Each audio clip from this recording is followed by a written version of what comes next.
Assalamualaikum warahmatullahi wabarakatuh. Hai semuanya, kembali lagi bersama saya Sukmawati. Di video kali ini kita akan membahas mengenai Angkatan Jepang dan Angkatan 45. Langsung saja, ini dia pembahasannya. Pertama sekali, kita akan membahas mengenai Angkatan Jepang. Angkatan masa Jepang adalah angkatan pembagian menurut H.B. Jasin. Angkatan ini terjadi antara tahun 1933 sampai 1942. Angkatan ini muncul sebelum kemerdekaan Indonesia. Adapun tokoh terkenal pada masa Angkatan Jepang ini adalah Maria Amin, El Hakim, Rosihan Anwar, dan lain-lain. Selanjutnya, kita akan membahas mengenai Angkatan 45. Angkatan 45 sendiri tidak jauh berbeda dengan Angkatan Jepang. Angkatan 45 adalah angkatan yang dipelopori oleh Chairil Anwar. Angkatan 45 mempunyai ciri khas berupa kebebasan dalam karyanya. Pada masa ini, Chairil Anwar adalah sastrawan yang mendominasi sastrawan lainnya. Adapun tokoh pada Angkatan 45 adalah Chairil Anwar, Idrus, Asrul Sani, Pramoedya Anantatur, dan lain-lain. Adapun aliran karya sastra terkait dengan angkatan yang akan kita bahas, yakni ada simbolisme dan ekspresisme. Yang pertama sekali, kita akan membahas prosa fiksi angkatan Jepang, yakni Cerpen Taufan di Atas Asia karya El Hakim. Cerpen Taufan di Atas Asia menggambarkan kehidupan sosial masyarakat Indonesia yang terjadi pada tahun 1941 hingga 1945. Sepanjang tahun ini, masyarakat Indonesia mengalami pergantian pandangan dan keruntuhan keyakinan. Kebangkitan yang didasari kesadaran akan harga diri, mobilisasi masyarakat terpelajar untuk mendukung Jepang.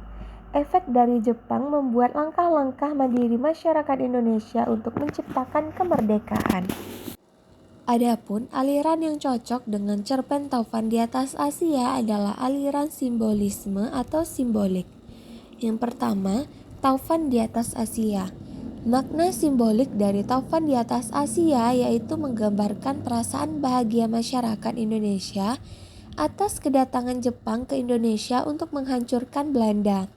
Peristiwa tersebut membawa harapan baru bagi bangsa Indonesia untuk sejajar dengan bangsa lain.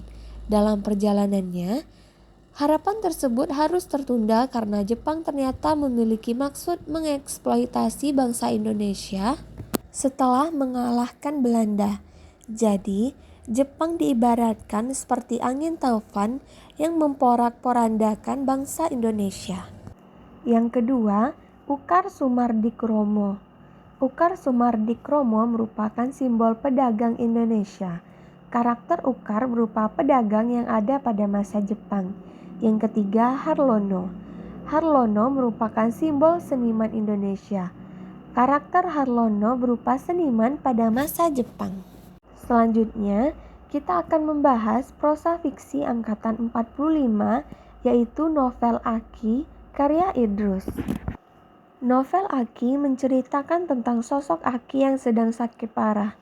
Ia divonis dokter mengalami sakit paru-paru sehingga dirinya kritis dan memprediksi kematiannya itu tahun depan di tanggal 16 Agustus. Akhirnya, tanggal yang ditentukan tiba dan istrinya Sulasmi yang mengira suaminya yang tengah berbaring di tempat tidur telah meninggal.